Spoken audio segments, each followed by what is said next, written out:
The So self-sovereign identity stuff I've heard about, that's quite interesting because it's built on this premise that if the UK government wants to, using their private, it's kind of like digital signatures, where if they say that I'm a citizen of Great Britain, then because it's encrypted using their private key, everyone can verify that it was in fact the British government who did this. yeah. And like you stop forged passports and things like this, essentially. Or it's very difficult to forge things that are on this shared blockchain. And there's a tension between people who want to do that kind of, if you like, top down and centrally, or with approved bodies.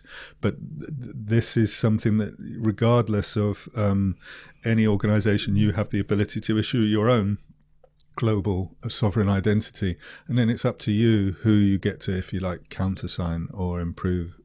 And it's also allows you to do things like say, I am over 21, but I'm not telling you how old I am. Right. Do you know how that works on a technical level? Like, is it the case that me, as I exist on this blockchain, and all this information that exists about me, so it definitely exists there because it's been signed by other parties or whatever.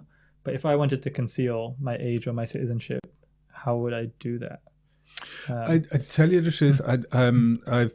It's a active research topic. I've always understood that that's possible, and there's some kind of obvious ways that it's possible to do. I mean, you can just get someone to attest that you are under 21, and you trust that person. They've signed your identity, right? You know, so I can now basically pass that proof on that these people have kind of, you know. Right, but if it was in fact a proof of the day I was born, so if it was a birth certificate type proof, and that existed on the blockchain, and but I only wanted certain people to be able to see it, would that be possible? Or like say you can effectively have onion rings of layers of information on which you decide going, you know, further down the proof, you've got zero knowledge proofs that you could take advantage of, but that's not been done here. Okay, and this is all done on this like smart contract type thing. Yes, but zero knowledge proofs aren't in like Ethereum and what have you, as far as I know right now. I'm pretty sure they're not. That's a whole other kind of Zcash, all this kind of technology. My take on that is that you can pretty well, there are some exceptions, but you can pretty well do what you want with cryptography once you lay the foundations right. And a huge amount of effort and intellect has been put into that area of security and flexibility, so that it scales globally. But in some ways, the aspect that's not being emphasized is how far you can get with, if you like, civil society having quite basic cryptographic tools.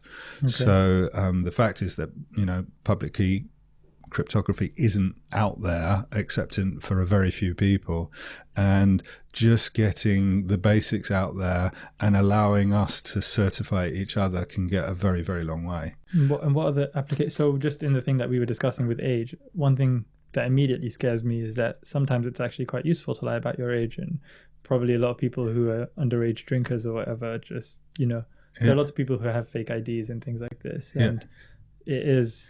Well, that's like the nice thing about self-sovereign identity. In a way, that you can have multiple identities. You know, so you can create as many identities as you want.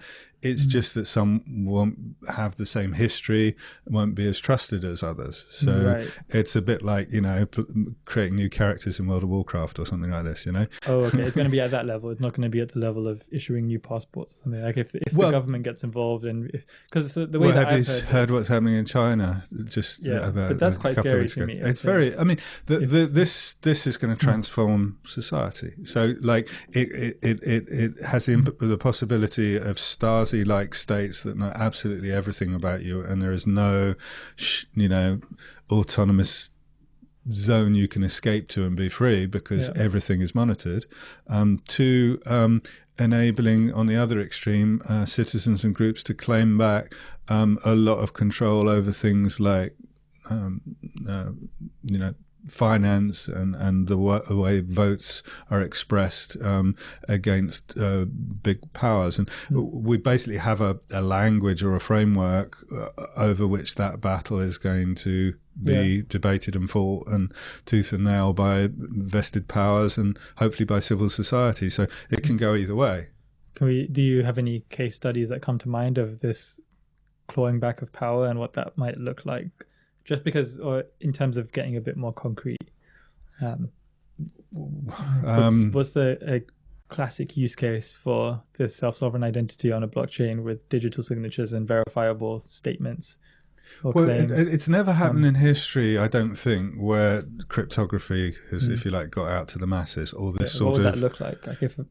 So everyone has public keys and private keys, and what can they now do that they can't do? So layered on top of that, you have the ability to create many forms of money.